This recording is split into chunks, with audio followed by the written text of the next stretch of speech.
I'm doing. You know what I'm saying? Because I'm not like everyone. You know what I'm saying? Because I'm only me. I control my mind, you know what I'm saying, my heart, you know what I'm saying? Like, whatever body part is on my body, you know what I'm saying, I control that. I'm just here for a check, I'm not here for a bitch. I ain't got time for the sex, I'm speaking the truth. Motherfuckers on their feelings, now they ain't thinking my threat. They're feeling upset, trying to be the hater next time. Motherfucker wants to show some respect. I'm all fair when I'm at the net. I cut, don't have to breathe to death. I'm locked in and think I'm a convict. I print my own, you see the content. Nah, we ain't with the whole shit, so man up and get your own shit. I've been the underdog my whole life and I don't mind that. You ain't the boss if you get slayed by the contract. All you niggas dumb and that's real fast. I'm spitting the real, that's all on my rap. Treat you like a bottle when I'm popping your cat. Forgive me, Lord, when I'm killing like that. Just tired of these niggas that did hard like that. I'm just trying to find a way, cause this world keep on changing. They wanna film it on the phone, but the action wasn't taken. I guess it would've thought there was, cause the real wasn't playing. When you die, people gonna say that they love you, but when you alive, they will never say they love you. Pay attention, nigga. Hey, my health, you know what I'm saying, especially, you know what I'm saying, my hustle, my money, you know, I control that, because I need that shit, and I gotta take care of myself.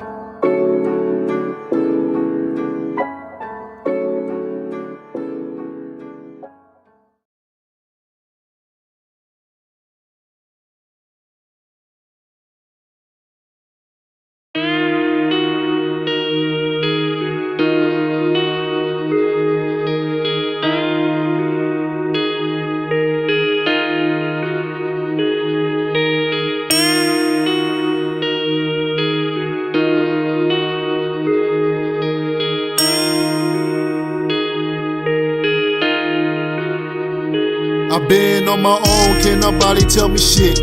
I'm coming clean with my hustle, so I'm too legit. I gotta level up, so I always stay consistent. You gonna remember me every time my name is mentioned, yup. Everybody wanna know, what's my life like? Cause I move smooth, hard for you to get them clues right, yup. Everybody wanna know, what's my life like? Cause I go against the grain for the things I sacrifice, yup. I get it from the mud, you can tell my hands dirty. Had them addicts popping 3 of them, get it for the 30. This ain't nothing new, I do this every season. Why you think my city call me Dubb for a reason? I was made as a hooper, but raised in the streets. It don't matter what time, be careful who you reach. Off that disrespect, be careful who you speak. Niggas wanna be irreverent, be careful who you teach. I got some family members on the low that wanna kill me. Blood thick in the water, but it wasn't trustworthy. I never traded soul, cause my life is too expensive. So I had the mindset, just grinding through the trenches. On my own, can't nobody tell me shit. I'm coming clean with my hustle, so I'm too legit. I gotta level up, so I always stay consistent. You gonna remember me every time my name is mentioned, yup. Everybody wanna know, what's my life like? Cause I move smooth, hard for you to get them clues right, yup. Everybody wanna know, what's my life like? Cause I go against the grain for the things I sacrifice, yup. I'm the only competition, it's me versus me. Deucing with the shot when I'm pulling out my piece. It's a mama mentality, yeah, I'm taking everybody. I told you I'm a different breed, I'm not like everybody. I'm on that quiet move when I crave on a nigga. Nobody knows a did it, ain't no witness on the nigga. I'm so tired of these rappers saying they on that gang shit. When we out the hits, they was never on that gang shit. In my opinion, nobody fucking with me. I got the body in the casket, so it's time to rest in peace. That's why I hustle on the low, so my money can decrease. But when it's crunch time, I gotta turn to a beast.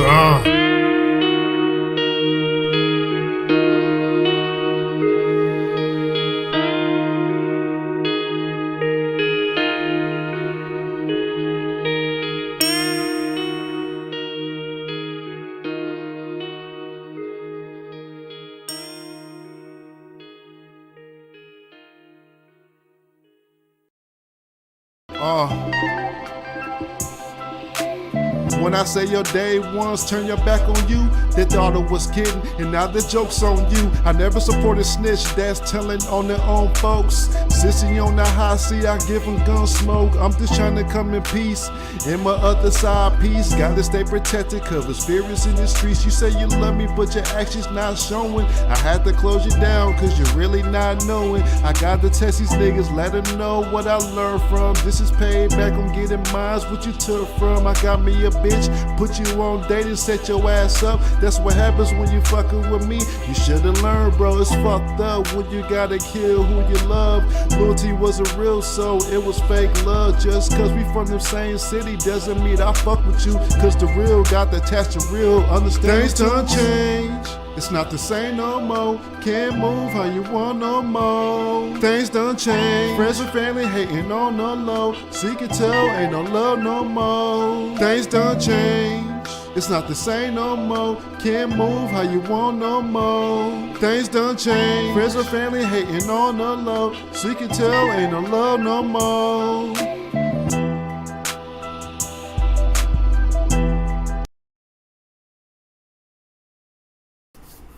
Yo, yo, yo.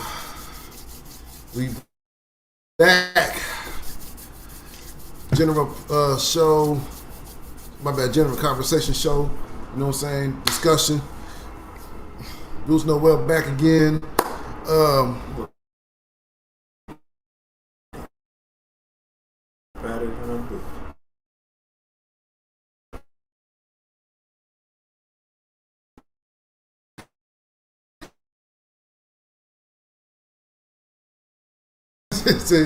Hey man, shit. A couple of your live, you're just putting in work, you know. Yeah, appreciate it, man. So, appreciate it. So yeah, like I said, I'm glad that you invited me on to over your podcast. And yeah, it just felt like I'm just by myself, man. Like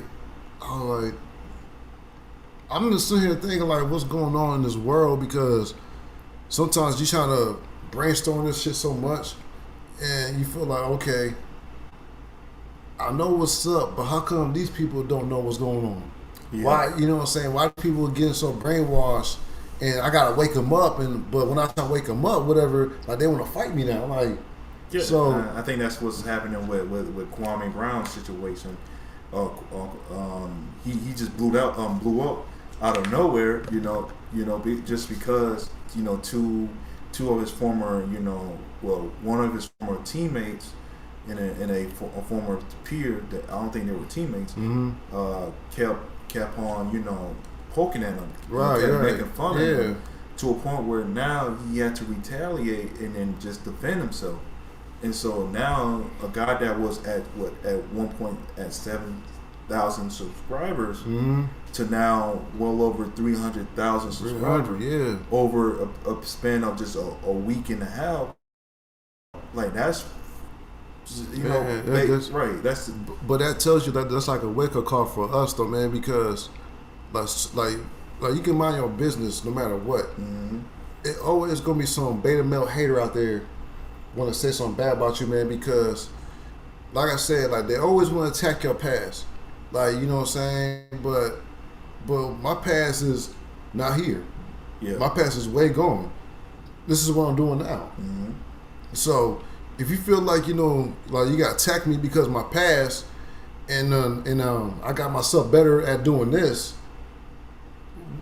why we here? Yeah, but don't you think that because for one, people kept saying, because you know how black folks are, like they hear this narrative about either an object. Or a thing or a person, and they don't do they don't save themselves from receiving bad information from the media, right, and so they don't do their research. So as I was going through videos about, like I said, with the Kwame Brown situation, about how he was a scrub and how he couldn't play, he couldn't like Stephen A. Smith, because he's the main one that started this whole bus thing. And so you look at his highlights, I'm like, that guy could play. He's just that he was in a situation where when he got drafted, The owner wanted him. The owner actually wanted him on the team. Yeah. It's just that Michael Jordan, he had his own narrative. You know, he wanted to relive the 90s, and it was the early 2000s, and he wanted to relive the 90s of how him and the Bulls won. Yeah, I think he was trying to get Scottie Pippen too to the team, because you know Scottie Pippen was going to a trade with because maybe he traded Houston, and then I guess he wanted Scottie Pippen to come over because Michael Jordan came back.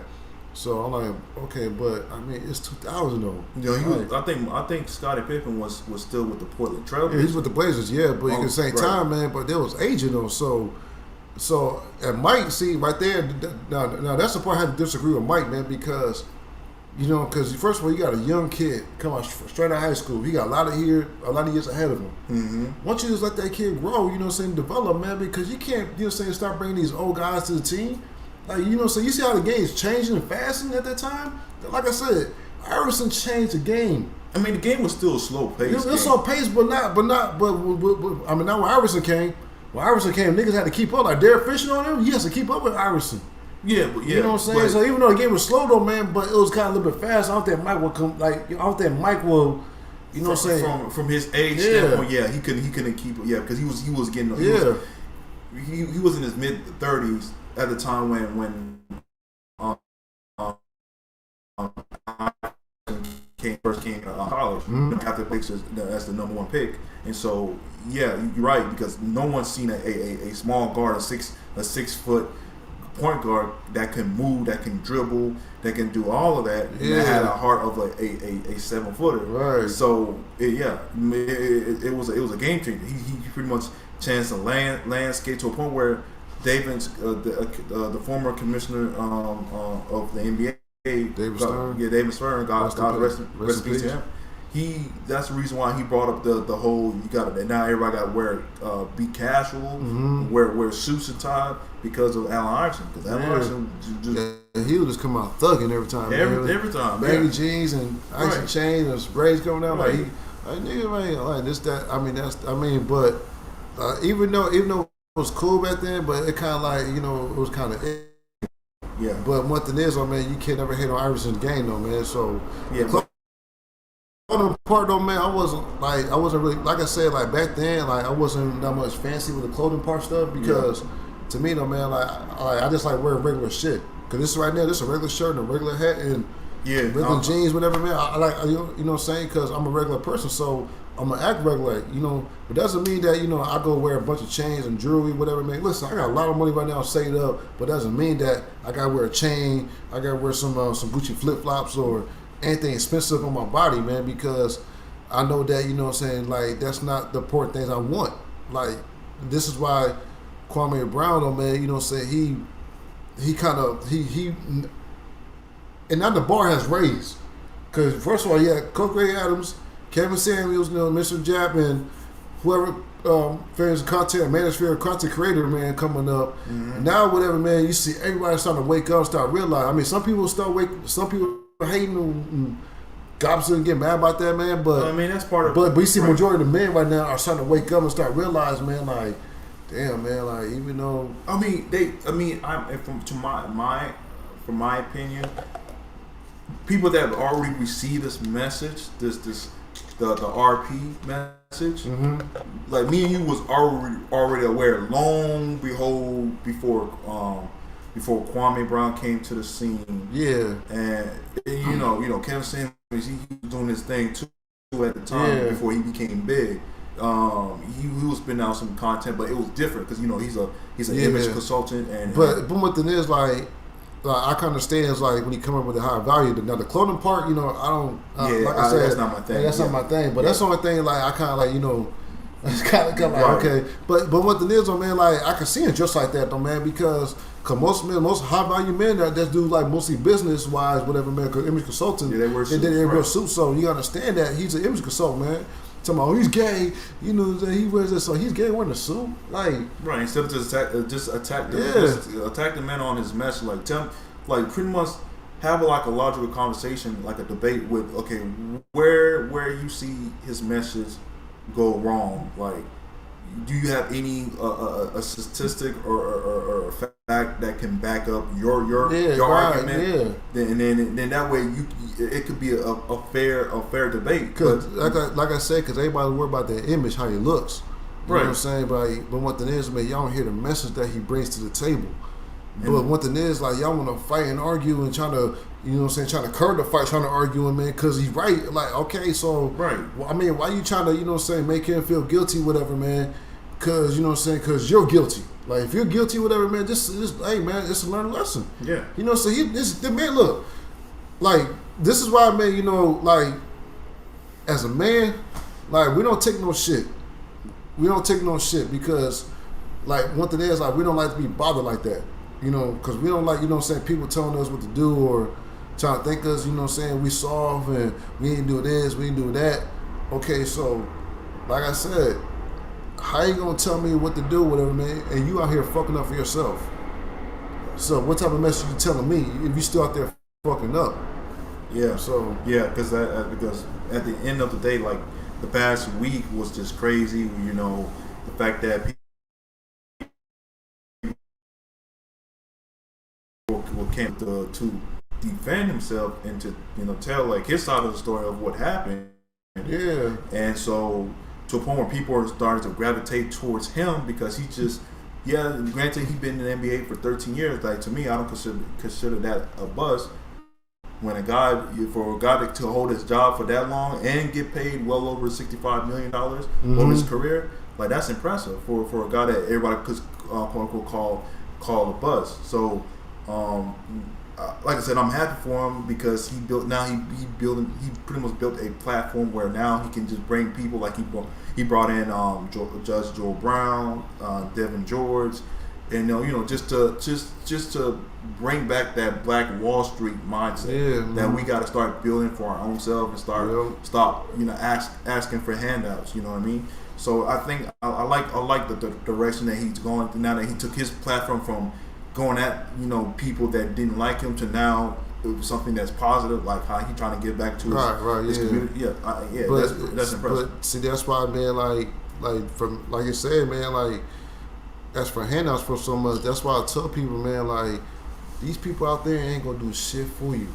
They never did. So since you out there crying and complaining about some shit, man, that, like, you know, saying, you know what, if I go out there and do it, you know what I'm saying, make it, you know what I'm saying, maybe I make this like a traditional way for myself, like, okay, cool. So that's why, you know, I always tell people, man, like, you know what I'm saying, build your own brand. That's the only way, man, you're going to make it. That's the only way you're going to make more money and how you going to, you know what I'm saying, raise your value, you know what I'm saying, you know what I'm saying, you set the bar high, you know what I'm saying, for yourself, you know what I'm saying, you set the bar high for yourself.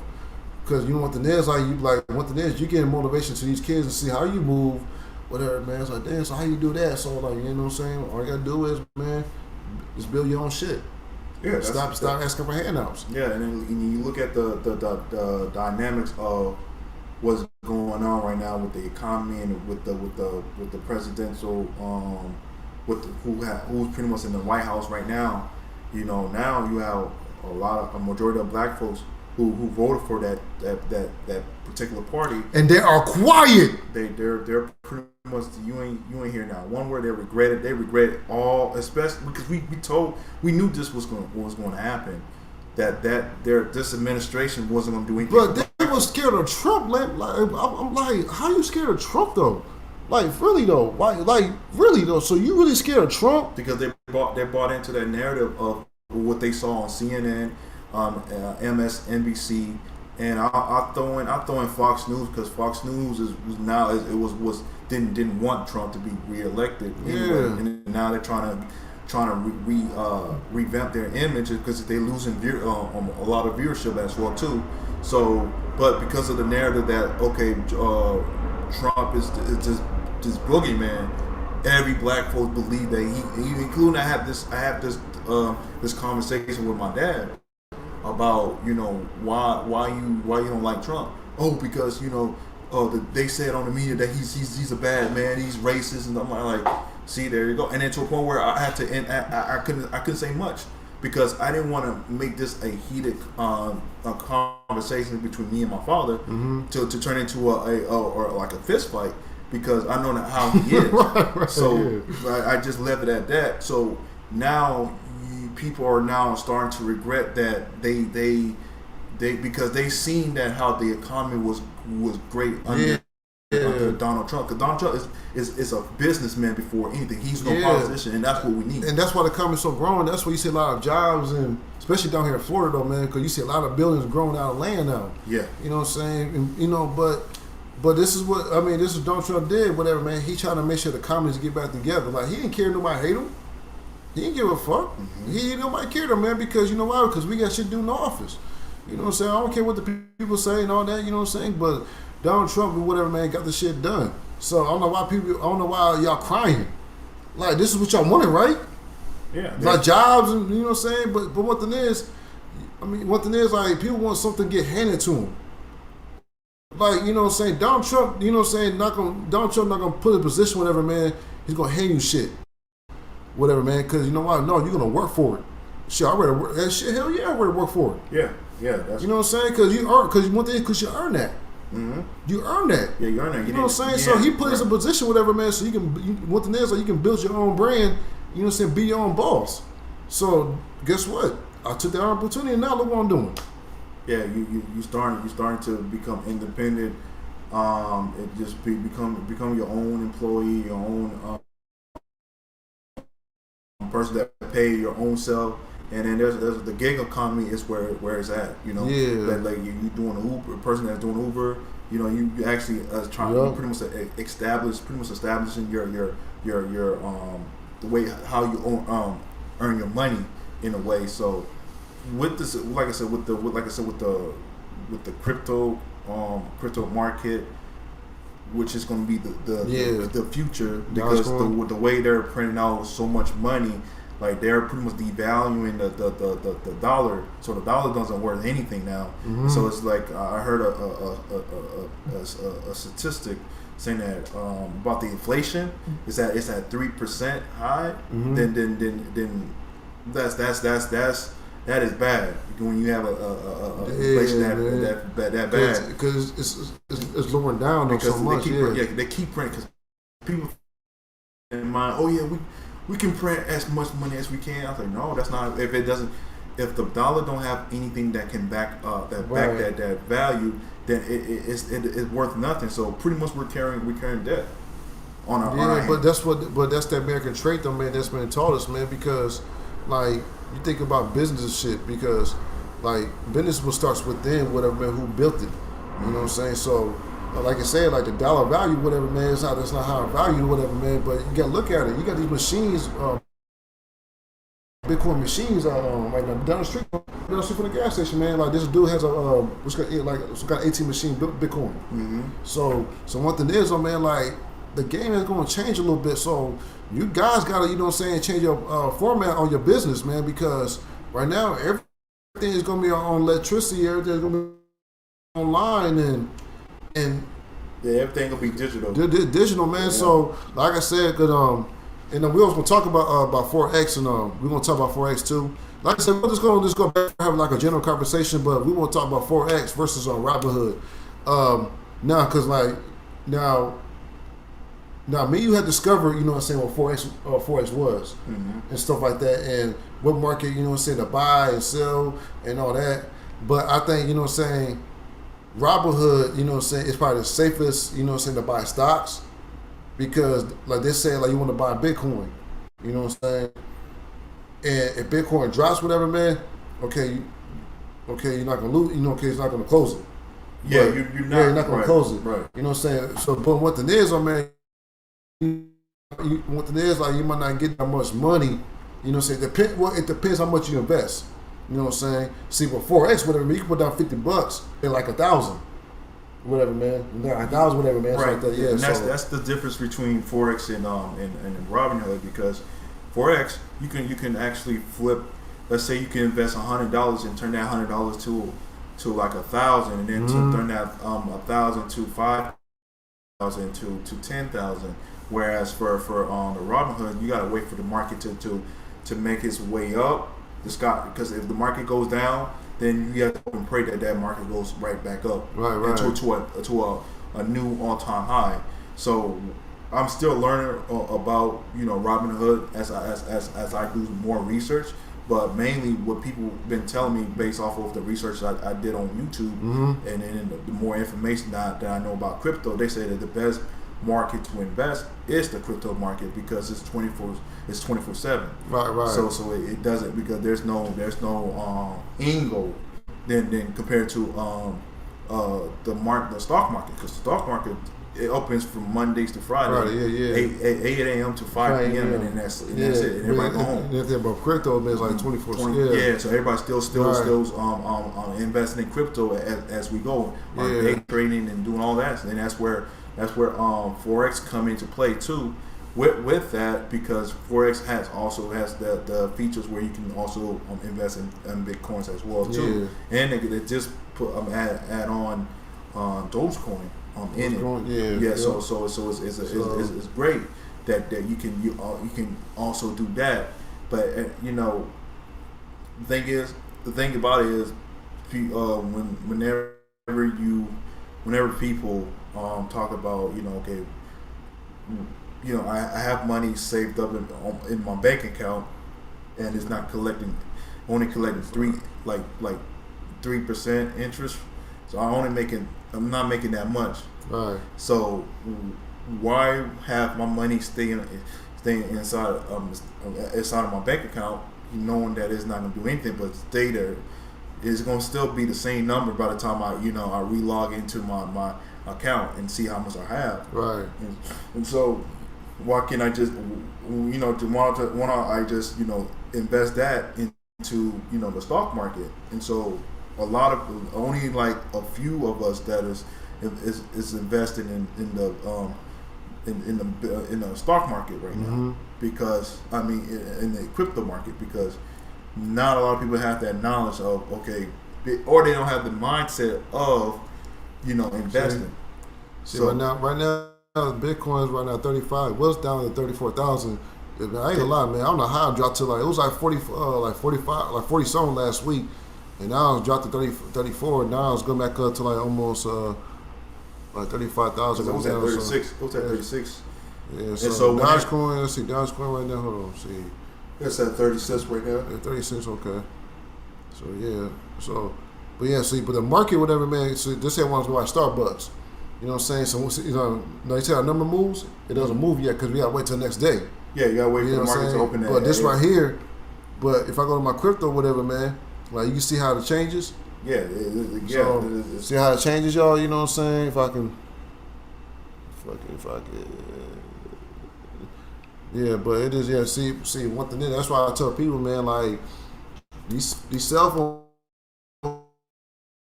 phones. So. Telling you, man, welcome to 2021. Shit, like I said, I'm in 2030. You know what I'm saying? Look, getting money off this phone right here. It's a good idea, man. Yeah, so that's pretty much what I've been up to, as far as just pretty much going through details on how to invest, and then it's the best way to invest, especially. And I want to talk about too, because I know.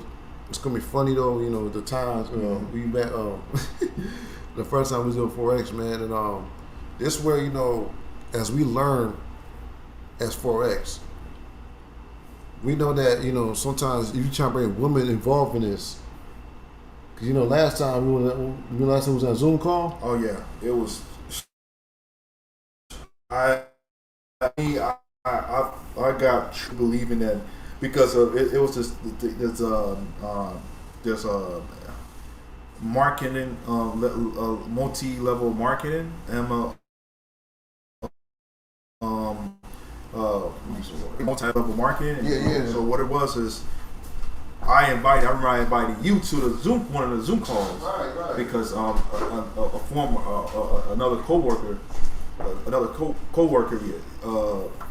he eventually invited me there, and so at first I thought it was intriguing that it's a place where you can invest, just start trading, making sure that you whatever money that you have, you can trade as much as you can, and so with that I was so intrigued because they throwing out numbers. Now, one thing for one of my pet peeves whenever you enter a pyramid scheme type thing, when they keep throwing out numbers and you ask them, okay, what's the result, of you making that type of money?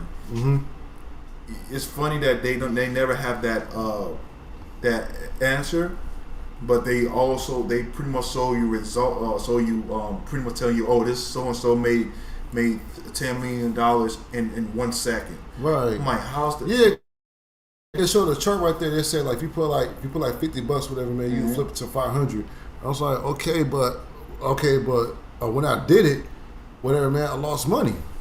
Yeah. You know what I'm saying? So I'm like, okay, so like y'all ain't tell me about so we get to lose money on here. So I thought so we put out $50, whatever, man, and so we flip out 500. Yes. So I was confused, like, hold on, man, because my cousin, whatever, man, he was doing for Kansas City. I'm looking at him. I'm like, okay, why is the numbers red and all these numbers are blue? So I asked him one time, man, and so I asked him, like, hey, cuz, man, like, I asked him this, like, hey, cuz, man, on Forex, the numbers red. Like, what's that supposed to mean? Like, what you mean on the chart? No, it said, like, the close profit part, you know what I'm saying? I mean, what's that red number means? Oh, man, that red means, you know what I'm saying, yeah, cuz I lost money. I was like, and that's what I thought, though. That's why I called you, like, hey, man, I gotta get my money back. Yeah. Because, you know what I'm saying, about that, you know what I'm saying, that BMI, whatever, Academy shit. Yeah, it was, for me, it was I stuck through it thinking that I was going to get some results, but I realized that it was too late because I already done spent like almost $250 on that, Man, I was mad. It was a waste, like, to a point where like I was upset that I lost my money, but over time, because you're gonna get it back though, right? Regardless, like, but it's just like it still sucks. Right? It's like, damn, man, like, right. Let me go back and get that shit again, right? Man. So, but having women being any type of, especially if you talk about groups, talk about leadership, business or leadership, bro. 9 times out of 10, they're gonna mess it up. Like 9 times out of 10, women are gonna mess what you established. And was she married? Yes. She stated that she had a husband. She had a husband. Her and her husband, see, that's a red flag, man. That's what I'm saying. You fellas out there, if you do business with your woman, do not let her lead. Because right now, that's a beta male trait for you. Because as soon as you let a woman lead, she gonna crash the whole course. Like, to the point where I'm like, and it was funny when we were part of that Zoom. I was part of that Zoom, what's that? Not the WhatsApp group. Yeah. And it was another one too. Was it the Telegram? So it was Telegram. It was Telegram. It was Telegram and WhatsApp. And so in that group, there was this woman that portrayed that she was making a lot of money, and then turns out months later that same person that got us into that academy, that person was no longer part of that group. And you've been saying this for long. The reason, bro, that person was like, oh wow, I don't see you or Walter, in the group no more. And I was wondering why is that. I'm like, I couldn't give him a straight answer because I didn't want him to I didn't want that person to believe that, right, or him, because it was a guy that got us into that academy. Yeah, but impressing that okay, reason why we left because look at all these women that's in that group. One of the women looked like she's masculine. That was doing the Zoom call. Right. It's like she was telling, and then they were telling this story. Oh yeah, I enjoy this academy because it's making me so much money. And then I did research, like only for like 2% of people, like the amount of people that sign in that pay that $250. Yep. And then there's a level that you got to go through. the more people you bring in, the more money you get, bro. A lot of people that signed up for it, they didn't get to the second phase because they realized that just trying to get people, just 2 people along, it is hard. You know how many, bro? It got so frustrated that to a point where I was like, dang, I'm gonna allow my $250 investment to go to waste because I was trying to to go into Zoom calls and people, you know how people say, oh yeah, when you tell people, okay, there's a Zoom call, if you want to make some money, this I'm inviting you to the Zoom call. They having it every Saturday and Monday, right. And then they'll give you this this answer of, well, I don't want to be mean to him, so I'm gonna just make up a lie. Say, okay, I'll be there, or I'll think about it, and then they'll never get back to you. But I don't never. Once I ask you once, that's it. If you don't come to me, no big deal. I understand from your standpoint that you don't want to take that risk, and I see why, because when you got companies or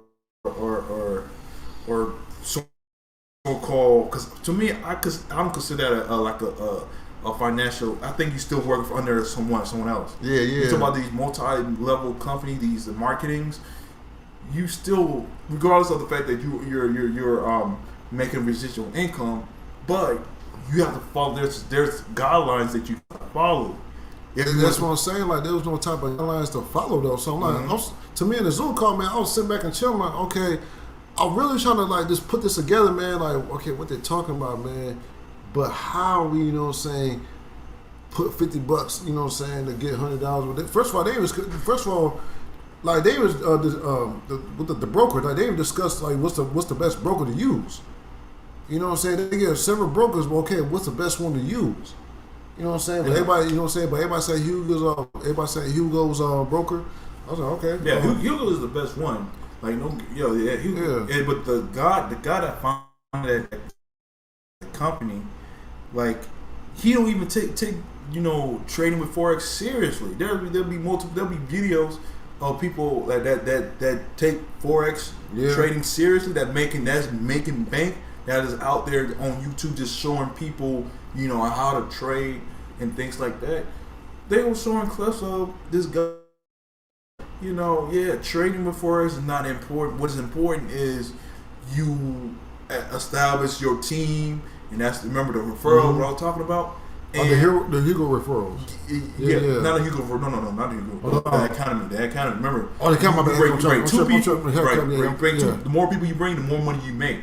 And so that's the important. I'm like, so where's this whole concept of, okay, if I'm part of this course, this academy, where I pay $250, and plus on top of that, you have to pay an additional $180 per month if you want to become like a customer. Yeah, see, that's the part right there I was confused. It's like you losing money at that right now. Now you losing money because I don't have $180 to begin out like that. So that's the reason why I understand it. It's like a year, annually. Yeah, I'll take that. But $8 a monthly, man. Nah, man. And I'll say this. Only 2 out of 10 will ever be successful in that academy. People will defend and say, "Oh no, that's not what you think." They're making reviews about that academy. And you have people saying, do not use that academy. That's what I said. That's what I try to tell you, man. Because my cousin, man, told me about that, man. I asked, like, man, use a cam? You using a academy? And I was like, yeah, man. And I was like, bro, your cousin was wrong. Man, I was like, man. He told me, dog, all right, man, I'll let you know, bro. Like, you know what I'm saying? Like, if I was you, bro, you taking a big risk, though, man. But you know what I'm saying? If I was you, though, man, just go on YouTube, man, and watch the videos, man. But I mean, try to get this shit out there. So you asked me. You know what I'm saying? Yeah, so like, when did you join the academy? Like a couple of days ago. Like, man, get your money back, bro. Cause you know what I'm saying? Be like, if you cancel, you get your money back. But if you don't, man, you gonna pay $80 a month, man. That's not worth it, bro. I'm telling you. I was like, all right. So I told you, man. I told you like, hey bro, I'm gonna quit, man. Like you like, man, what? You like, what? Like, Man, bro, don't do that, man. At first I was kind of I was disappointed. like, man, dog, man. I was like, dog, man, something ain't right. Something ain't right. And then you disappointed, like, man, I know you disappointed, bro. Like, bro, like, I can't do this right now, man. It's kind of risky. I mean, even though it's good money, but it's still risky. But like $8 a month. But one thing is, it's not really teaching you nothing though. But they talk a good game. That's the problem I have with these people, bro. Because they'll say one thing, they'll take you out to a seminar, right? You pay like $500 to go to a seminar, to hear them lecture about, oh, I got like $10 million sitting in my account. I got 4 or 5 houses in Costa Rica, one in Miami, one in Japan, and one in China. I'm like, and then now buy my course for $20,000. I'm like, holy crap, what? Bro. There's been instances when I go to every seminar, because I remember I back then I started 20,000. Bro. There's some courses like that, bro, where they'll teach you hands on how to make how to make 7 figures, 8 figures, 9 figures income into your business, and you got to come in with money. So you an individual, especially if you're going to a seminar where they have a venue of like, let's say 10,000 people showing up, right. And then the ticket price would be like $5,000, $6,000, $7,000. You have to be well. You have to have come with money.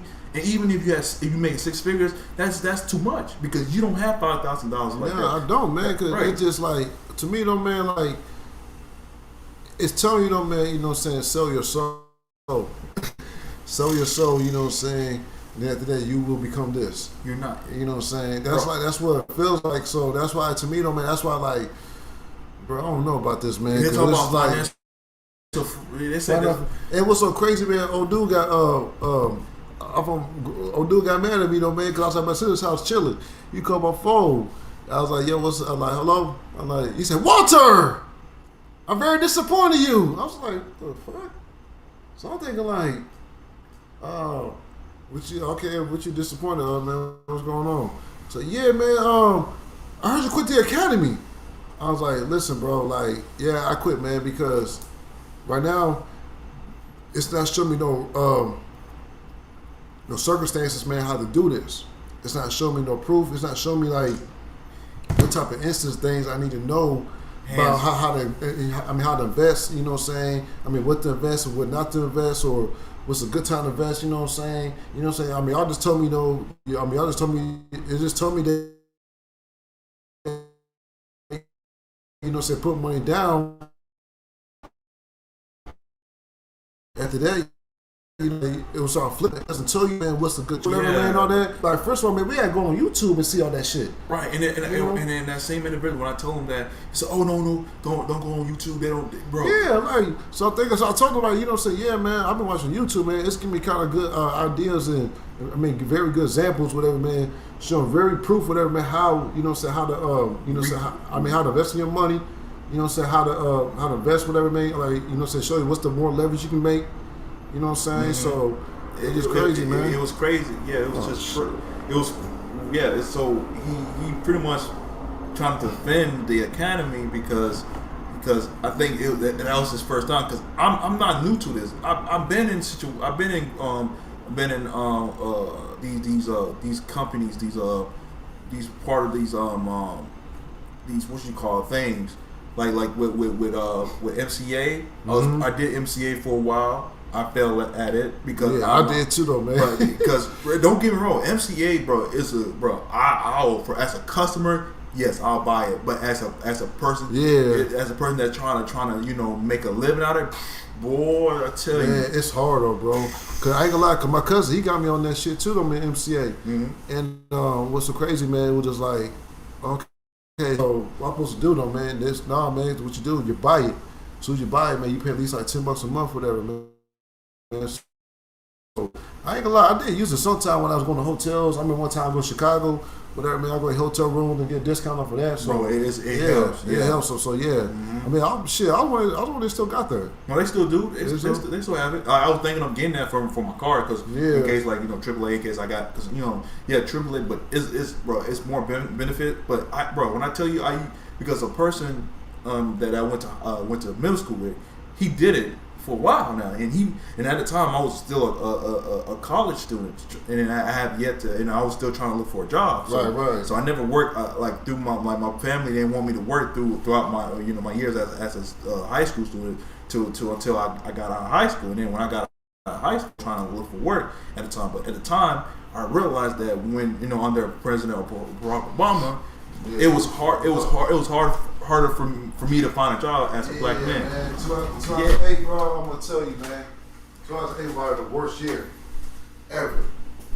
The worst year. And what it is, man, it was just so crazy, man. Like this job I was working at, bro, like it was, man. The job I was working at, Bill, it was so fun. It was so fun. We was doing a lot of fun ass shit. Like after work, whatever, man. We go after hour, man, go get drinks and go fuck around. It was fun though, man. Back then, you know what I'm saying? We was clowning around at work. And all that, man. Like you said, until like around because I remember I came back from Florida that year. It was year 2008 on Christmas. Man, they told me, yeah, man. Like they come back, like, yeah, man. Listen, no, man. Do you, we from the close the business down. I was like, what? I was like, man. So, cause really, man, I see all the comedies and people and stuff like that. So I'm like, oh my god, man. So because I wasn't aware of what was going on because everybody thought that when President Barack Obama became president, everything was gonna go away. Like economy's gonna go well. Shit. Man, as soon as he stepped foot in that office, everything started dropping. House people losing the housing market, the real estate agents, the people that were been booming with the housing. Bro, they had to go file bankruptcy to a point where some people that were making millions off of real estate, bro, they became homeless. People started losing their savings, their investments in the stock market, and then, I believe it, bro. And then because at the time I was trying to look for a job too as a part-time job as a high school student. Man, it was hard. When I told you, it was really hard to find an actual job. Not even McDonald's hiring part-timer. That's how hard it was back in the President Barack Obama era. Yeah, it was. I ain't gonna lie, man. It started growing just a little bit, but it was still right. Yeah, because it was right after I dropped out of college. That's when I had my first job at 23. And this where Iowa was so fucked up at with the jobs between Iowa and Illinois. Cause Iowa is the most Democrat state, so. But one thing is, man, like they started to see the difference and shit, man. Try to see like, okay. Barack Obama is in office. Why are we losing jobs? Okay, you know what I'm saying. And everybody started blaming George Bush and all that. Okay, but when George Bush in the office, you know what I'm saying, people still had jobs. Cause one thing is, I still work at a restaurant. You know what I'm saying? I still work at a restaurant. So I know, like, first of all, man, a lot of people got jobs, man. You know what I'm saying? Because my dad, whatever, man, still working at a warehouse. My mom is working at a, you know what I'm saying, as a manager at a meat market. You know what I'm saying? Yeah. The gas prices, the food prices was going high a little bit because of the war in Iraq and all that. But everyone wasn't losing their job like that. It wasn't losing their job. As soon as President Barack Obama got elected as president, bro, everybody was saying, "What's going on?" People they had to foreclose their house, everything else. Well, y'all voted for the man. Like shit, I voted for him too, though, man, because like I fell for that phase, like say he's black, whatever, man. We gotta give him an office. I fell for that. You know what I'm saying? So as I thought about it, man, like damn, man, like I understand he's a black man, but if we, if we would have voted someone else, like I don't know, McClain would be better, but we don't know. But it would have because from what we see now, what happened this past election. compared to what it was back then, because we weren't red pill. Because remember, the Republicans were part of the they were working with the Democrats. Yeah, they were sparing up to them. Yeah, and then it took until Donald Trump to realize that there's Republicans that's in cahoots with the Democrats as well too, and those are the people that you shouldn't. They call them rhinos. So they want to be part of the clique. They want to still make money, benefit off of the shady things that they're doing undercover. Yep. And so that's the reason why they wanted Trump gone, because they seen that, okay, as soon as Trump came into the office, bro, he completely changed the whole dynamic to a point where now you got people, like I said, going back to what we were saying earlier about black folks. Black folks had this narrative that President Trump was this bad guy, that he was a cook. He supported the Ku Klux Klan. I ain't never seen no proof he did. No proof. Where he literally hired nothing. Majority of the people he hired is black folks. You look at The Apprentice, where he had Omarosa, she became the winner of his that TV series, and then for them to say that, oh, he's racist, oh, he this and that and the third, when he makes sure that the HBCUs get funded or in the next 10 years, what under President Barack Obama, it was none of that. And President Barack Obama lied on the Breakfast Club. You know what I'm saying? Talking about he did shit for black folks. So I'm thinking to myself, like, okay, you in there shit for black folks, man. Because since you got in the office, Chicago rate in 2012, Chicago murder rate is at an all-time high. You know what I'm saying? I mean, first of all, St. Louis, but Chicago, your hometown, it was at an all-time high.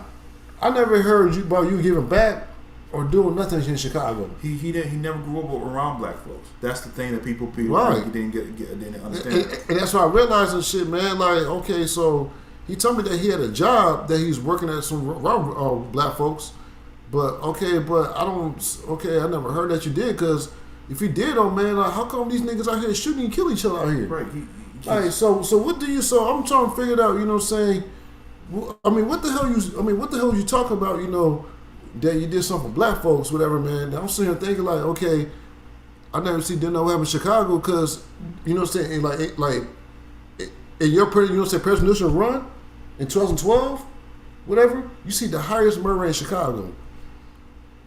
And you ain't even did nothing. So you talking about black folks and all that? Like, hold on, bro, come on, to the point where Trump brought up that aspect of, if the mayors or the governor don't correct the mess of what's going on in Illinois, he's gonna send the army. Exactly, and they in the media and the people were outraged. Oh, he's racist for saying that. But look at the crime murder rate every weekend. It's like 50 plus people getting shot, and then 10 plus people getting killed every weekend. Then you got all these motherfuckers coming to move and motherfuckers in Chicago kind of moving downport, trying to cause a problem in my city where I'm from. Like, hold on, man. Like, see, this is where, man, I had to, escape myself in a situation, because I see a lot of people from Chicago coming and moving in downport. Right. And now, it's turning my city like Chicago. I'm like, first of all, I don't agree with that, because Chicago is a way bigger city compared to where I'm from in Davenport. So, I understand that, but if you're going to compare my murder rates in my hometown and your hometown, yeah, but Chicago's way worse, man, because Chicago is a known city in the United States. You know what I'm saying? Everybody knows Chicago, you know what I'm saying? It's a known city. Yeah. So when you bring that shit, because like I said, Donald Trump was doing us a favor. He was trying to, put the war on the Mexicans and shit, because all them guns and drugs, whatever, man. That's why all some Chicago niggas out there got them big. You see them in videos and shit. Yeah, they get that from the cartel. Yeah, they get that from the cartel. Yeah, that's where mainly where they get the guns from. Those AK-47s, those drums, those. Yeah, that's from Mexico. And put some bazookas. I'm like, where do they get that? They start shipping like in between Illinois and my city too, though, man. Davenport. Right, because remember, some dudes that work that get their drugs from the cartel. Yeah.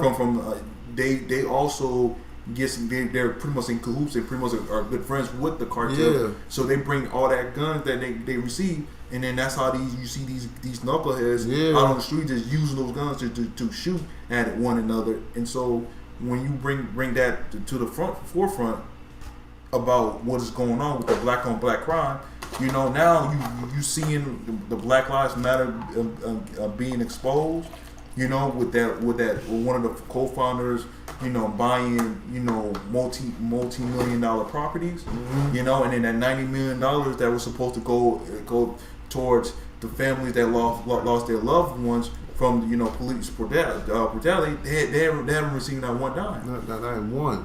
So we pretty much up in arms to march for injustice, but pretty much we seeing these things going on in our community, and we don't say nothing about it. Man. So that's why I don't follow the Black Lives Matter movement, and I believe to this day, I believe that Donald Trump is pretty much the greatest president that we had. And what the is, I felt bad for that for me though, man, because I was kind of anti-Trump until I started waking up for real. Like, hold on, man. And it was too late. But if you, like, even though, I mean, it wasn't too late. No, like as far as, but it was too late. But it was, for me, it was too late because like after, you know what I'm saying, like after 2020, whatever, man, I started seeing the results. Like, hold on, man. Like, you know what I'm saying, during the pandemic, whatever, man, this shit was not on him. You know what I'm saying? No, like, it's not on him, whatever, man. But I guarantee you, whatever, man, they try to set this man up and feel like, you know what I'm saying, he caused all this shit. Yeah, because their plan was to turn the United States into a third world country. Because under Hillary Clinton, we pretty much, me and you wouldn't probably be here today, sitting right next to each other to talk about this. Right. Because me and you probably would have been struggling to find ends meet, because Donald Trump, because everybody was banking on Hillary Clinton to take over this election. But because of the allegations of her with the emails, you know stuff that she was doing, yeah, that kind of fucked it up. Yeah, she pretty much. I'm telling you, man, them emails, man, about them kids. I'm telling you right now, this is about them kids, bro. Like they was talking about, you know what I'm saying, kidnapping kids and shit. Yeah, and so it was just unfortunate, but I'm glad that people. Because people was like, oh yeah, because like I said, when people watch too much TV, that's why I don't watch television, because of that. Because when you consume it's too expensive, first of all, but yeah. Yeah, the cable price is too expensive. I'm paying like almost $200 a month. Like I was like, you know what, I'm gonna cut it. So I'm paying now damn near like $90 for internet. So you talking about consuming too much, you know, false information on TV, and so it leads to people just becoming, you know, idiotic when you're having a conversation with them, as far especially discussing about politics, man. Mm-hmm. When we discuss about politics and discuss the policies, whatever, man, that's bringing into the system, whatever, man, like people don't know how to work around it. Yeah. Like they want to, like they feel like, you know, they're going to get emotional, scream and fight. That's going to change everything. And that's the problem with us black folks. So that's what I'm saying. Because as black folks, to me, as a black man, like I can't fight the white man because, you know what I'm saying, like whatever happened back in slavery, we ain't got nothing to do with that. Yeah. You know what I'm saying? Like we ain't got nothing to do with slavery, all that. You know what I'm saying? I mean, I'm kind of sad that really happened. You know what I'm saying? Right. But at the same time, like we free. Yeah, you know, so we can do the fuck we want to. Yeah. So what it is, whatever. You have a chance right now to get your own product and get your own seeds and start growing. But these knuckleheads, these black Negroes, comfortable, old generation Negroes are so comfortable, like they love working with the government. Yeah. And they feel like the government is going to handle something good that's going to fix everything.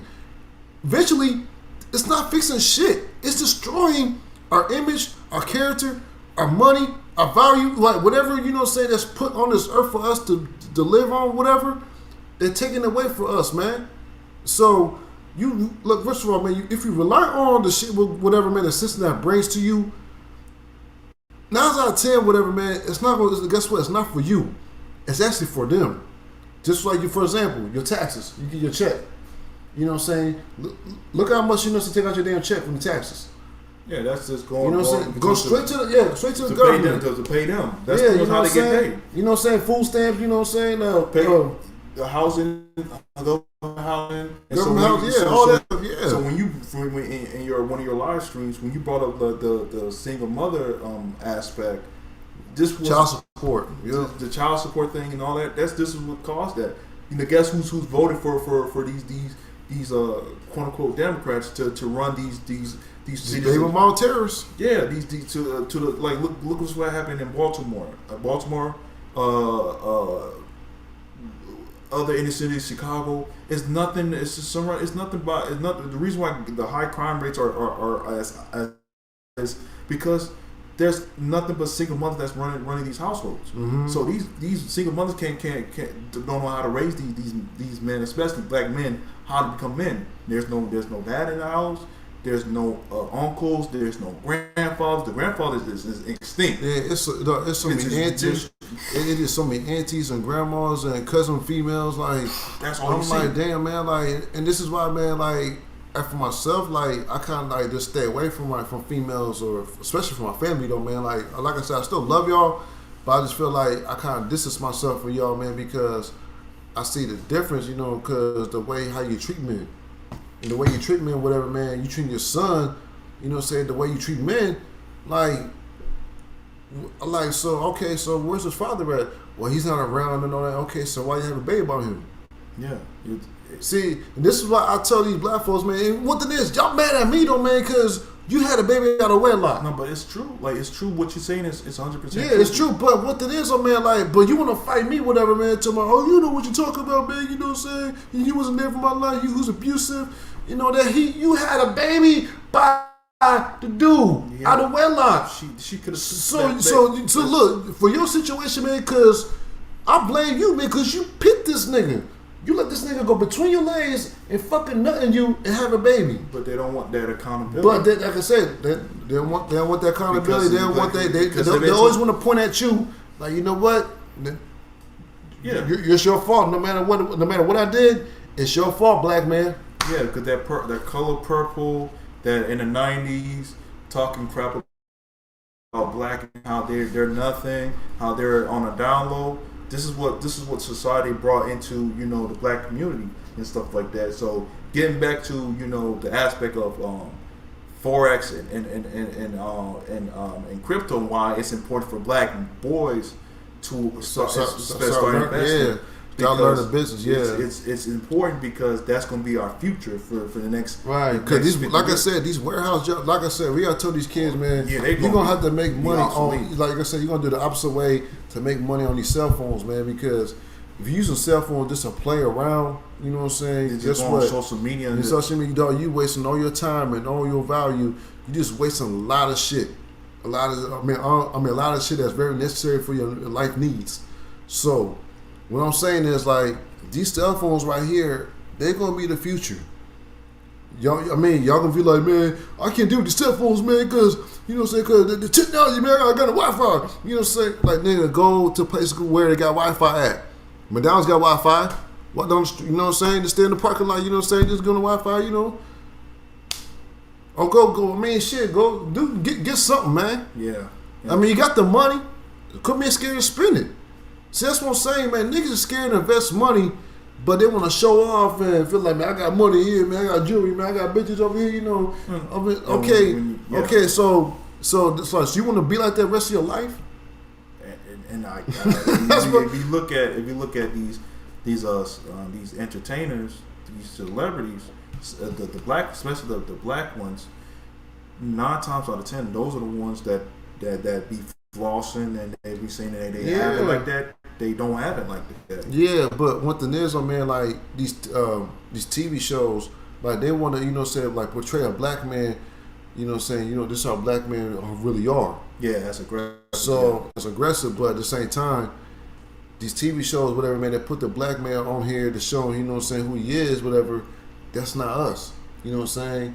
But for him, that's him. But one thing is, y'all put him out there. It felt like, you know what I'm saying, this is how really black men supposed to act. I'm like, hold on, man. You know what I'm saying? This man didn't have a fault in his life. He had no discipline. That's why he's acting like this. And this is why, man, I tell people, man, if you're going to have kids, make sure you discipline them motherfuckers, man. Like, you gonna have to show all the types of things or strings, you know, loopholes. Like, every situation you gotta tell him. He needs to know that, you know, so when he get to his teens and 20s, you know, especially when he get in his 30s. In his 30s, whatever, man, that's when shit start getting real serious. You know what I'm saying? Because one thing is, your brain starting to develop a little bit. You start thinking a little smarter. You feel like, you know what I'm saying, okay, you know what, man, the game has changed or whatever, man. I got to change my format on my hustle. So it's always type of ways, man, you can do with life, man, but you got to do the right way when you tell these kids. Because, I ain't gonna lie, bro, it's like, when we going, bro, these kids, man, are next. Yeah, like the Generation Z. Z's and all that, Generation Z's and Millennials and all that, they next. You know what I'm saying? Because we're millennials right now. Me and you are millennials. Yeah, that's right, millennials, yeah. So the Generation Z is going to be right after us, our generation, because it's up to us to guide these Generation Z's. But what's happening right now is that these Generation Z's are so caught up into technology, right, to a point where that's all they know. The kids that were born in the mid 2000s to 2010s, mm-hmm. all they know is Facebook, Twitter, PlayStation, cell phones, gadgets. They don't have to go outside. Because I remember in my early years, as 5 and 6 and 7 years old, in the early 2000s, I used to enjoy going outside and play basketball because it was fun. It was fun as hell. It was way better than playing video games. Sometimes I would go, stay home and play video games, but most of the time I enjoyed the aspect of, going outside, going outdoors, staying fit, play with other people, other kids, yeah, man. And it was fun. Yeah, because we had a lot of programs, whatever, man. Especially, people who play sports, whatever. Because we had a lot of programs, whatever, man. We had this thing called, Bigger, Faster, Stronger program. First of all, man, we go lift weights, we go run. Lift weights, we go run. You know what I'm saying? We just do a lot of, a lot of conditioning workouts. And so what it is, and until after that, whatever, man, until I come back home, how I see it now, it's nothing like that. No, it's not like that. They I mean, in Orlando, they got something down here in Orlando right now, but I'm talking about in my hometown, like, they don't have, like, no programs for kids, whatever, man, that, make them stay out of trouble. You know what I'm saying? Like, you got to put, like, what it is, like, there's no training or nothing. Mm-hmm. Whatever, man, y'all just go out there, play a game, okay, but are you training these kids? Right. Y'all got to train them. See, that's what I'm saying. Like, you just can't just throw them out in the woods or whatever, man, and act like, everything's all good. Like, man, you can't throw that kid out there, man. He gonna need the guys because you gonna need to tell him, hey, man, make sure you go this way or make sure you watch this over here. You gotta diagram and tell him what's going on. Like, yo, man, just don't toss him out there. You gotta tell him what's up. Yeah, and I think that's what Kwame Brown was saying on his live stream too. That he's just trying to everything that he's doing now that he has a bigger platform. Mm-hmm. He pretty much trying to give back to the kids that don't, because he know where he came from. Like, he know that growing up he was homeless. He had no shoes on his feet. He had to fight. Mm-hmm. What was his. He was part of the free lunch program. So we've been through that. I was part of the free lunch program.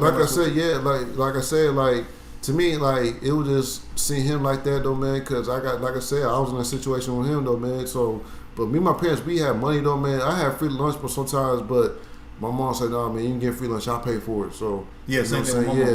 One thing is, man, she gave me, like, one thing is, I had to go get a job, bro. You know what I'm saying? I had to go get a job. Sometimes, whatever, man, I bring my lunch in, but if I want to eat that food, whatever, man, so... But I had a job, so when after this, I go make sure I get my own food. I just get my own food, go to the store, go get some lunch, whatever. Mm-hmm. Cause I ain't gonna lie, before I go to school, whatever, man, like, always, because usually I used to drive. I had this car, I used to drive and shit. Mm-hmm. I used to go to, stop at a quick shop before I go to school. Stop by a quick shop, go get some snack for lunch, whatever. You know what I'm saying? Right. Like, just like going to work, man, that's all it is. But that's what I did. I prepared for myself, man. My mom told me, man, you gotta get you a job. I got this bucket ass 93 Buick I used to drive. Right. That was like the oldest car I had, man. But that was the struggle that I was going through, though, man. Mm-hmm. Right. But what the is, though, man, look at him now. Now I'm driving a nice, clean car. I'm in a nice neighborhood right now, but this is what happened when you come from. You start growing, man. It all starts from right here. Mm-hmm. Can you grow this right here? Everybody using this too much. But what about this? This right here controls everything. It makes you think a lot smart, because that's why these niggas use their heart so much and forgot about their brain up here. Yeah, and that's why a lot of these guys are dying left or right in the streets, because they're using too much of this instead of too much of that. Right, and right. So you got to be logical as men. We don't react, through emotions.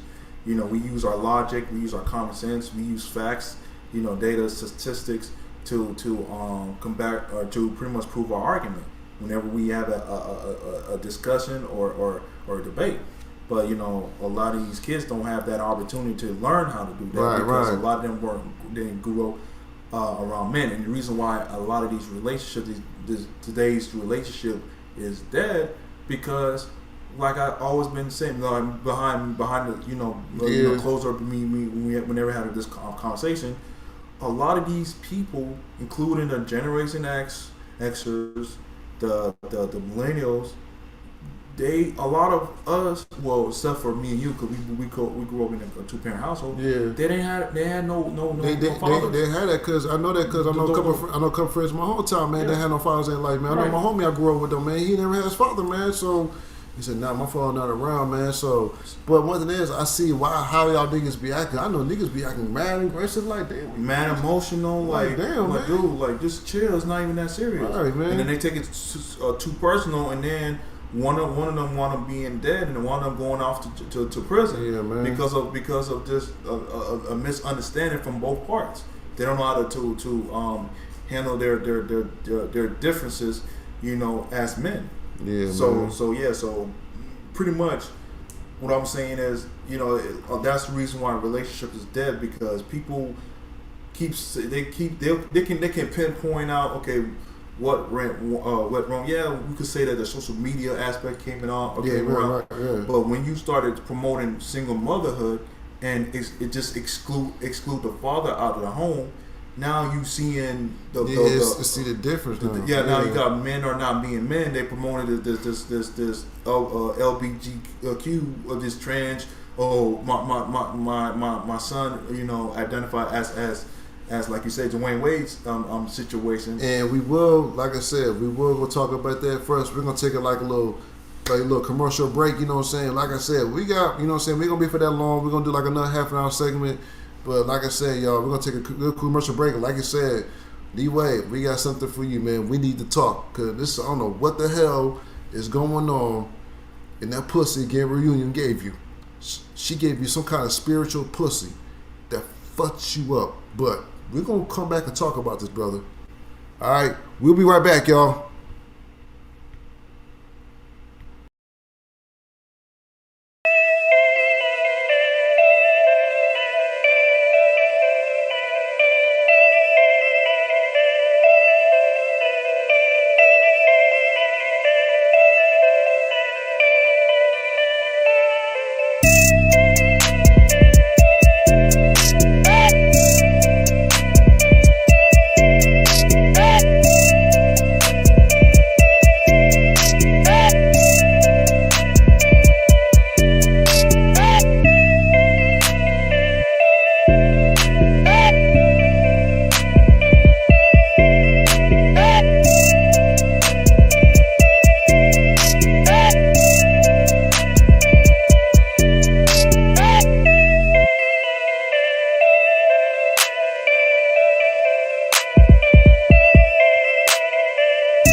Now I'm gonna show y'all what's going on. D Wade.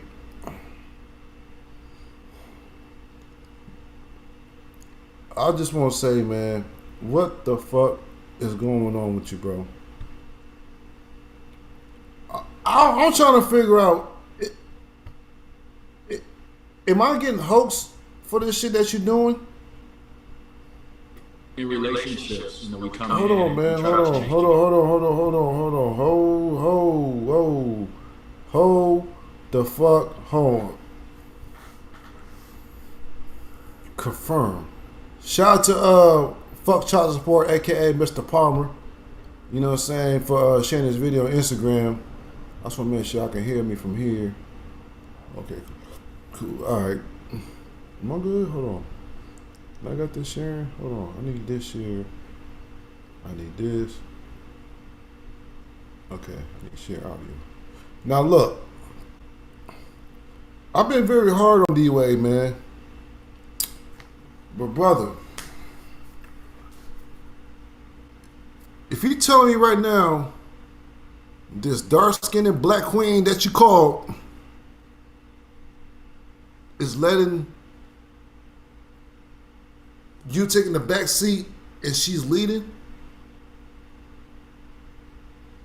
brother, you finna, boy, D-Wade, man, you better wake up, man, cause she finna crash the ride, bro.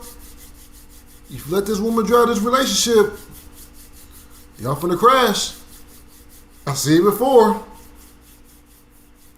I seen it before.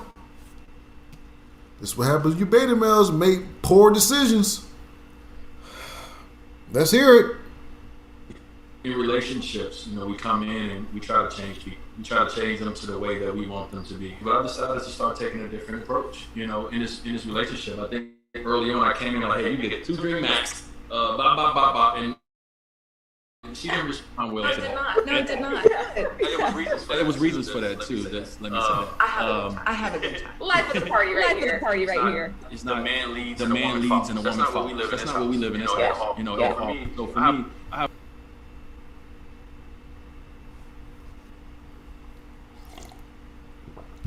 Fellas, Bruce, I'm talking quick. Fellas, I'm 36 years old. I've been seeing this shit for so long that I swear, if you let a woman lead, she going to crash this relationship with you. Because you giving all this validation for her, acting like, you know, she's the one, and if I lose her, you know what I'm saying, I don't know what I'll do without her if I lose her. Bro, I tell these men for a reason. If you take this red pill,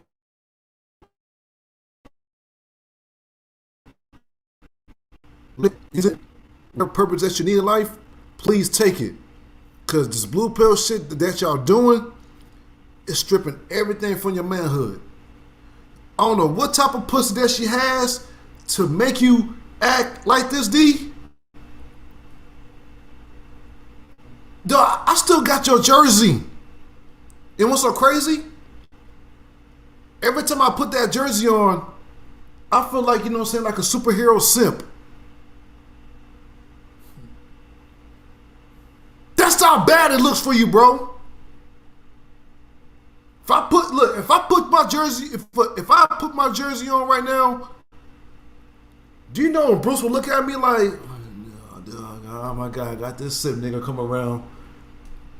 That's embarrassing. You let this woman control you.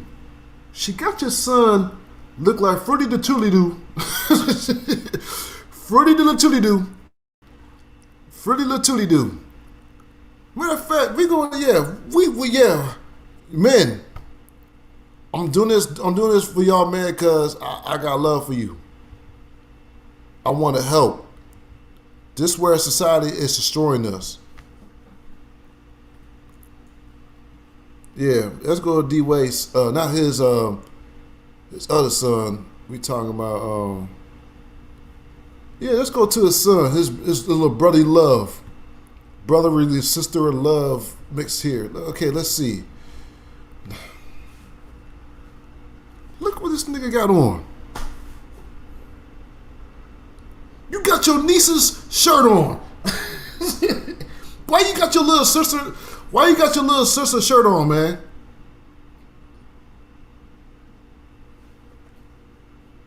I don't want listen, man. We gotta do better, y'all. This is getting out of hand. I want to help y'all, man, but man. Oh yeah. Also, we're gonna go to Coach Greg Adams. I'm gonna tell you why the Black Queen. This is why I don't respect these Black Queens. Today's Black Queen. Shout out to Coach Greg Adams. We're going to his Instagram. You got two of these big fat bitches right here. We're gonna see. No.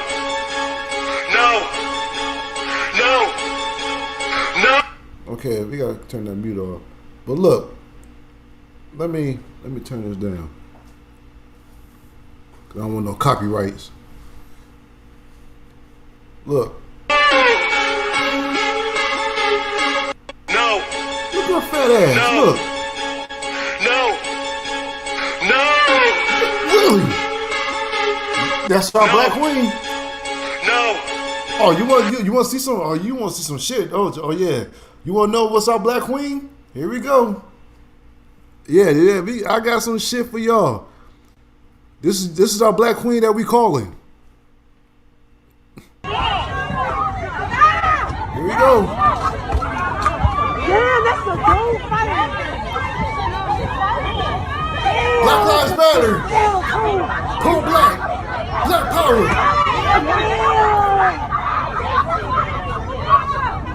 What? That had to be JetBlue or right? Jet? No, Spirit. It had to be Spirit, JetBlue. No, it's Spirit. Spirit. No, is it Spirit? It's got to be Spirit, man. It is the crappiest airline in the world. It's Spirit. It had to be because the only black folks that fly Spirit that can afford Spirit are the ones that's acting this way. Yeah. No, we losing. No, we're but one thing is, we not losing because we staying out the fuck out the way. Y'all motherfuckers losing because y'all in the way. You want to start shit. You want to start problems because you're fucking bored. Black people, this is what has become. You want to why these other races look at us different, man, because this is where we gotta fit for their system. This is where, man, we gotta look at ourselves like, damn, we gotta see this shit every day. And I gotta feel like this person, man, like I gotta make sure he don't do no crazy. It's like, thanks a lot, y'all. Thank you. I'm just surprised. I'm just shocked that about Dwayne Wade for him to allow his son to turn into a girl. He failed as a father.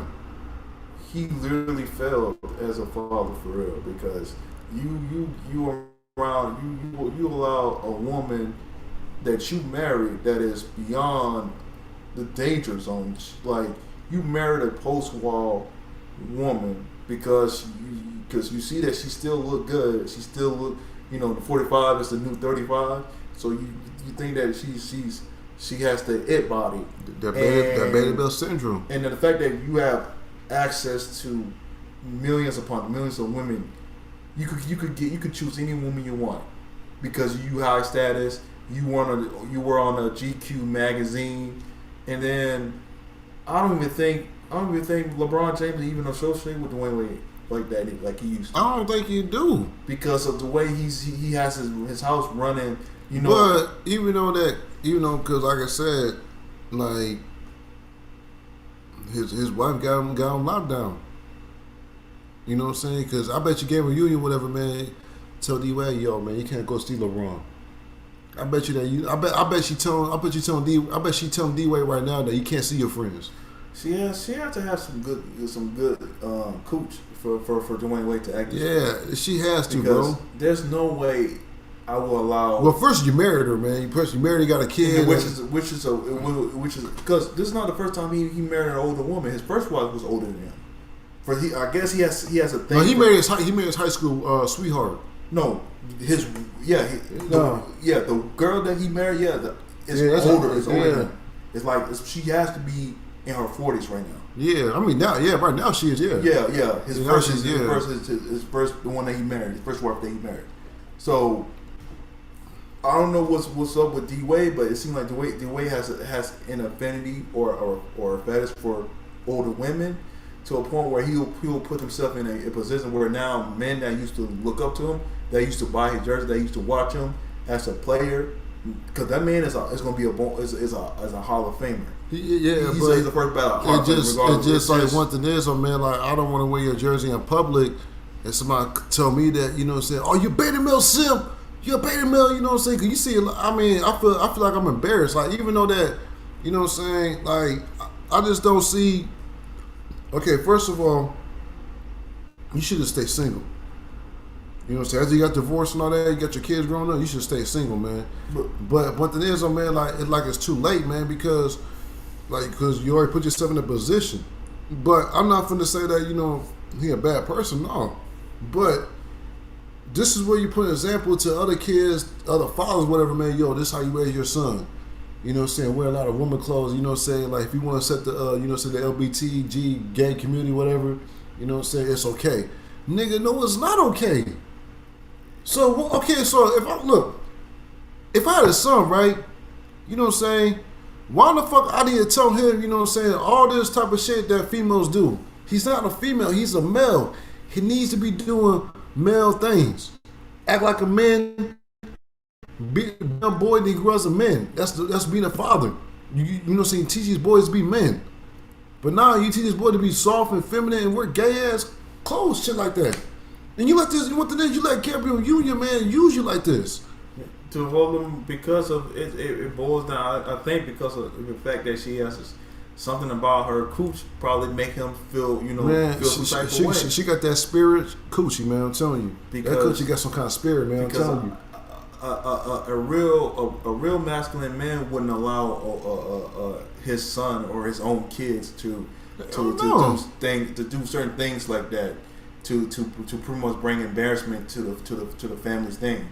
So for Dwayne Wade to take that route to allow his son, who's 13, 14, to he said his other son's straight though. I think he's straight. I don't know, but you know. No, his other son, he has a girlfriend. I don't know if he's still there with that girl. I don't know, man. You know, niggas be on the down low too. You know. I don't know. I can't make that. I can't. I'm not saying them. I just but it's just like you can't. You know, if you're gonna tell you, like I said, like, what's the reason you have a son for? If you're gonna teach him like this, and this is where society is killed us. Look at how Dwayne Wade grew up. He grew up in a to a point where his father had to grab not only him but his sister out the crack house where his mother was, you know, while she was doing crack. They did a documentary on him, 30 for 30. Yeah, I remember. I didn't see it, but it was a part where one of the commentators was saying that not one time, you know, they showed his father 5 minutes, talk about it for 5 minutes, and then it was all about his mother, how she came from succumbing the fact that she was addicted to drugs, and now how she's is a pastor, a preacher, and stuff like that. So it was mainly all about. So yeah, but where's his father at though? His father was in the picture. His father was the one that pretty much teach him how to play basketball, taught everything that he needed to know how to become a man. To a point where now he seemed like he doesn't give his dad credit of the things that pretty much put him to Marquette to, you know, becoming a draft pick with the Miami Heat. And so it's all glory to his mother. His mother gets all the praise. Yeah, because I saw that, man. Like, hold on, man. So if your dad did all this, man, why, you know, why are you praising your mother, man, that she was on crack? Man, I mean, I'm not saying I want to wish nobody be on drugs or anything like that.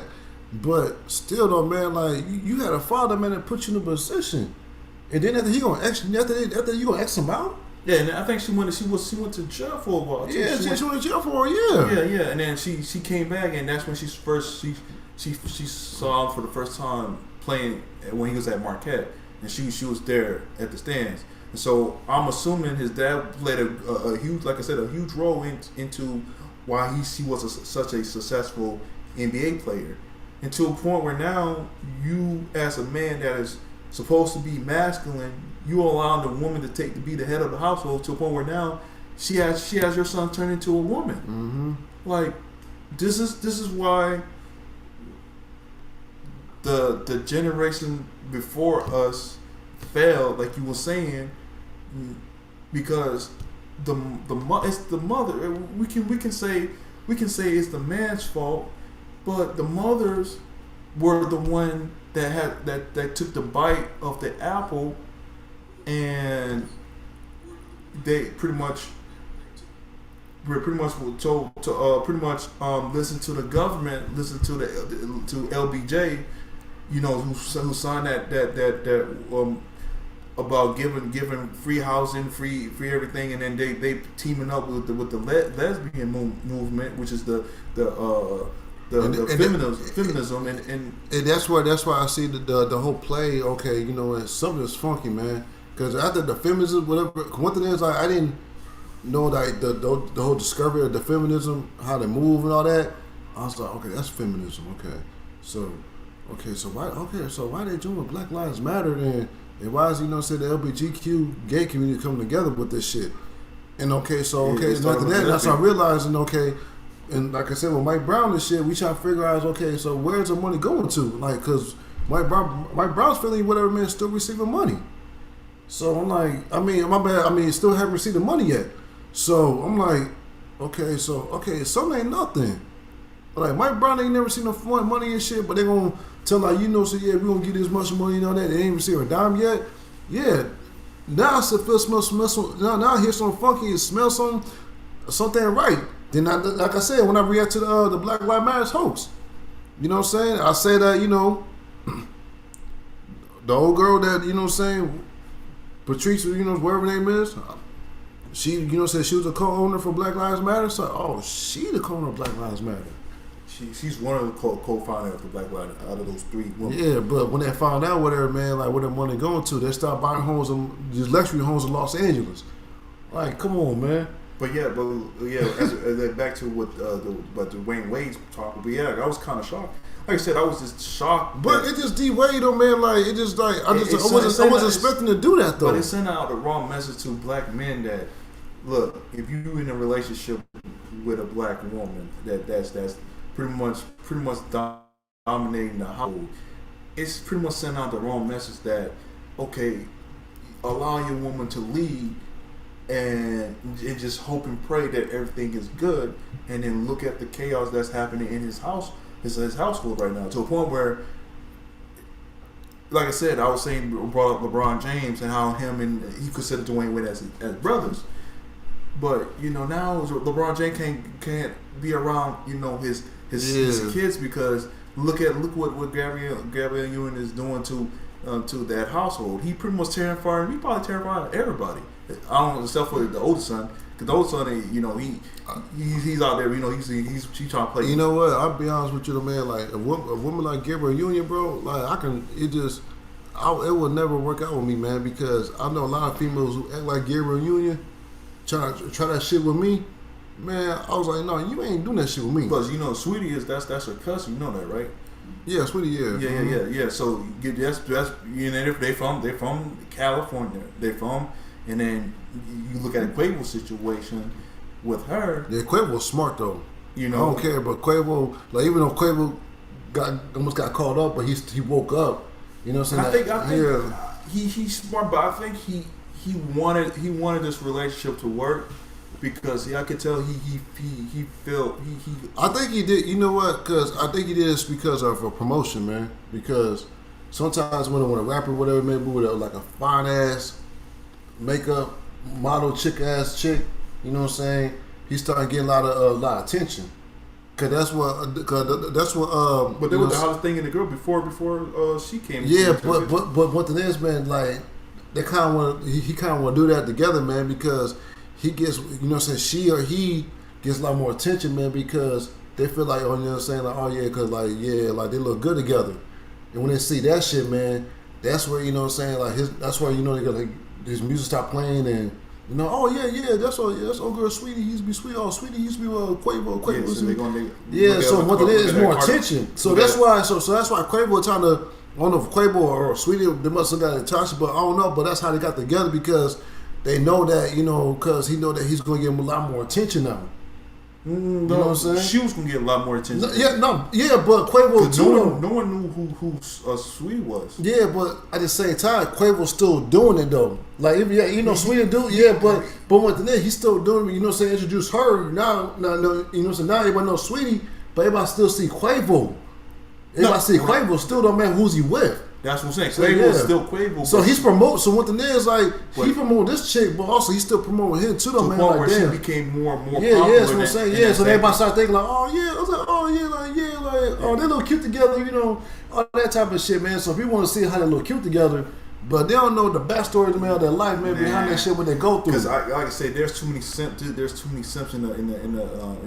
music industry. So there's too many, man. Like I said, I believe, my opinion, I believe that Quavo felt for this girl. He felt for the okie-doke, like she's bad, she's good looking, you know, she has the total package, yada yada yada. And then to a point for her to embarrass him on that show, it was kind of. You know what? That's gotta be playing, because I know some of these reality TV shows, whatever, man, it's not even real reality. Most of the shit be script. Cause I know that, man, because I know this dude I know, he's from my hometown though, man. Do you remember this TV show, man, like it's like a little pawn shop TV show?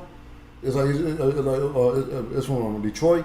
Yeah, I know. Yeah, you know what I'm talking about? It's fake. Yeah, it's fake. Yeah, cause my homie was on that shit, man. Mm-hmm. And I saw on TV like the fuck, like what the fuck ever doing on pawn shop, whatever. So I hit him. I was like, yo, bro, you on the pawn shop show? Like, so yeah, man. Like, oh, cause how was it, man? Oh man, that shit fake, bro. You know what I'm saying? All the motherfuckers ain't. I mean, everything's script. You know what I'm saying? That shit's all fake. Like, oh damn. So that's why, you know, that's why I don't believe these reality TV shows, man, because most of the shit is script. Yeah. So but I don't know if it was script or not, but I know for a fact that you talk about, like I said, Dwayne Wade situation. You know, you allow a terrorist into your home. It's just sad, man, to see him like that, bro. Like, right,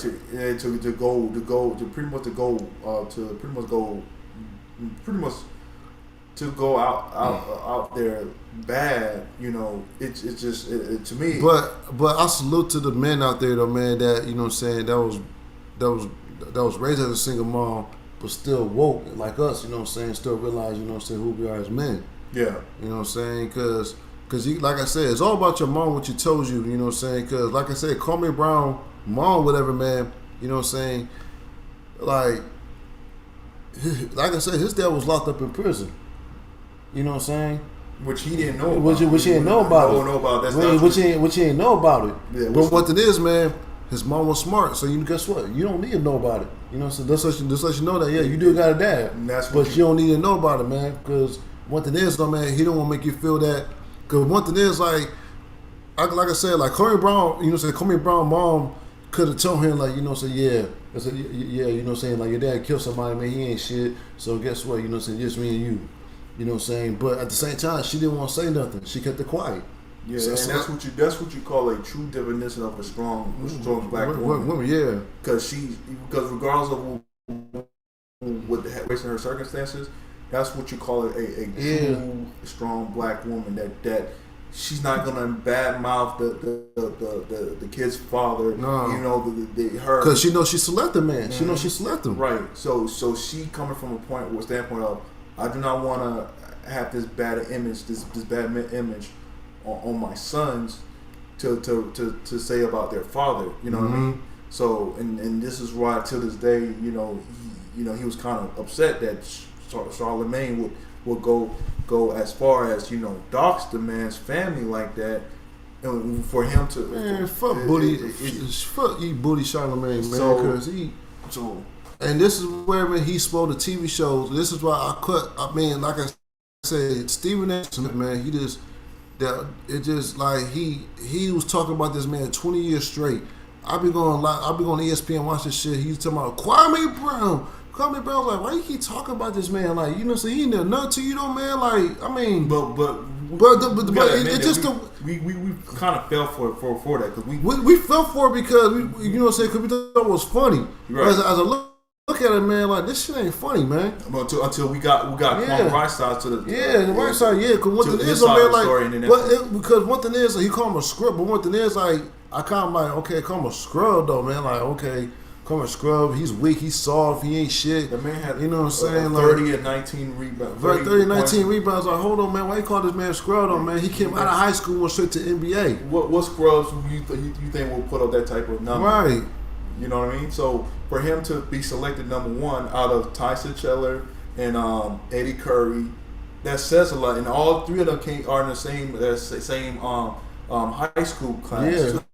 Yeah. So they both were drafted at their age, 18. All of them were 18 at the time. So for him to go number one says a lot. So that means a lot of these scouts saw the potential in him. It's just that Michael Jordan just ruined this man's confidence. See, Michael Jordan should have retired, man. Like I said, it was just like the time that Mike. This at the time, man, to mess with these kids, man, because.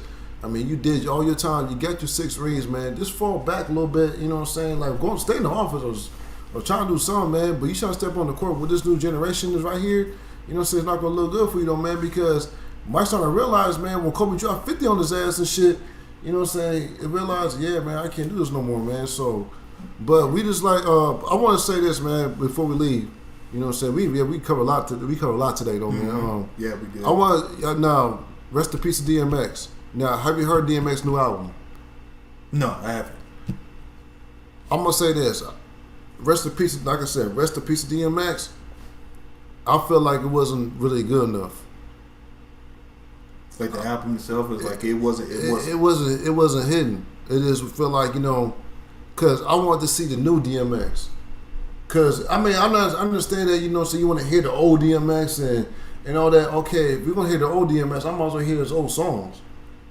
You know what I'm saying? But it feel like, you know what I'm saying, like the beats, whatever, man. It just, I mean, like I said, I wasn't trying to. I'm not hating on him. Like I said, shout out to Swiss Beats and all that. I wasn't hating on, man, but it feel like, you know, so he was going back in time to hear DMX, whatever. But we want to hear something new from DMX. Well, I get your point. But it wasn't that day. I ain't like the album. I liked it though, man. But I feel like, you know, it just wasn't. It felt like, you know, I'm going back in the day hearing this shit. Because I'm not because for me personally, I heard one or two songs from DMX, and I'm not a huge DMX fan. Yeah. So like that song Stop. Drop. Yeah. That's what I learned. What I kept hearing that on the radio as a 5, 6, 7 year old, and so I never something about him. Rest in peace to him. I was totally not a huge fan of DMX, knowing that he was a great MC, but you know I could understand where from a standpoint, like the beat selection. Yeah, it just, but it wasn't that though, man. But it was just like it was just like, you know what I'm saying, it wasn't something to watch, man. Like, but I was expecting to hear DMX voice. I'm still voice keep the same, but his flow pattern, how he raps, is different, man. Because now you see on my old shit, you know what I'm saying, how I was rapping my flow patterns, whatever. I was and it got better. Then when I got better, and then you see for him, right. So what it is, I kind of switched my flow up, man, because that's what I want to hear. I want to bring something new to the table. I'm saying, because that song I have right now, you know what I'm saying, my new single I got right now, and so I'm getting to the money, man. You see how I was rapping. You know, it's like, damn, man, I never seen Dubb back like this before, because it's all about King changing the game. Right, you were more wise and you smart now. You know what the heck is going on. Yeah. When you first came into the rap game, you know, you were just it was you were just being Dwayne. D Rose, direct Derrick Rose. Yeah. See how Derrick Rose now? I like the current Derrick Rose. Than the old Derrick Rose, the reckless Derrick Rose. Yeah. So it's like that's how you when you first started rapping, you had flows, but like you were saying, it was kind of off beats and stuff like that. And then when you start, bro, everything, bro. I like the sound of your music and how you flow and how you can make it up tempo and stuff like that. So I never got a chance to hear DMX's it's a cool album. It just feel like you just weren't feeling it. I just wasn't feeling it, man, because it feel like it would just feel like the old DMX. And it's okay to hear the old DMX, yeah, but as a fan though, man, like I want to hear something new. I want to hear a different style. But that, you know what I'm saying? But think about it. I think about it, man. But DMX kind of old, man. So they want to switch beats. DMX, they from the era of the slow beats. But because you have Puff Daddy in your video, and it makes it exciting. Yeah. But I see. From where you coming from, you can't. But to me, I say I can't expect that from older guys like like Snoop Dogg. You don't expect Snoop Dogg to make today's be part of today's modern beats. But I know some songs with Snoop Dogg, whatever, man. He kind of like switches flow just a little bit, but not all the time, though, man. I'm talking about like every album, whatever, man. Right. But it's just like, it's a cool album, man. I just feel like for me, though, man, it could have been a lot better, though, man. It became a lot better. But rest in peace of DMX. The dog, man, the first time I see DMX in person, I was like 13 years old when he came to my hometown. Mm-hmm. He was on the what's called like a Rock the Mic, the Rock the Mic tour he had with Jay-Z. He was touring with Jay-Z. Method Man, Redman was there. Mm-hmm. Who was there? Jay-Z, Method Man, Redman, with DMX. Yeah, that was it. I ain't gonna lie, that concert was lit, bro. I was like, man, these motherfuckers get in. And then you were like, they allowed you you snuck in the concert? Yeah, I was 13 years old, but I was 13 years old when I went to that concert, man. Yeah. But one thing is, like, they was cursing. First of all, man, my mom didn't want to let me. First of all, man, my mom was kind of curious, man, about going. You know what I'm saying? So it was all right. She went with you too? No, my mom. She was cursing me. She was kind of curious about me going, man, because it was cursing DMX and Jay-Z and all that type of shit. So she was kind of curious, man. But all right, I'm gonna let this slide. So after that, because she thought I would come up rapping like Jay-Z or DMX. Like, no, nigga. She heard one of your songs before? Yeah, my mom. Yeah, my mom. Yeah. But she said like, you do curse a lot, but I'm not gonna. But one thing is, I do like how you rap though. So I was like, all right. So yeah, my mom, she heard me rap before though, man. She don't like how I be cursing though, but right. So your mother never cursed before, like she never. Man, my mom cursed at me so many damn times, man. It's like, man, so you like me cursing, but you curse at me though. Well, I'm grown. They know what's sad too. They go to church. Yeah, man. My mom a church lady, bro. I'm telling you, man. They still cursing on Sunday. On Sunday, man. She was like, get your ass over here. Right. I'm like, dang, you love the Lord so much, but like to a point where you have to aim, like you about to kill. Man, I ain't gonna lie, bro. I remember one time at church, man, I was acting up in church so bad. She told me to stop a couple of times, right? And when she said stop, get your ass over here. You know what I'm saying? She took me outside of church. Like I said, she took the branch off the fucking tree and started whooping on my ass, dude. I remember I was a kid though, man. She was like, I told you, motherfucker, shut the fuck up with that. I'm like, damn, at church? Like, shit. And everybody was watching, looking. No, nobody was watching, man. She took me back to the church.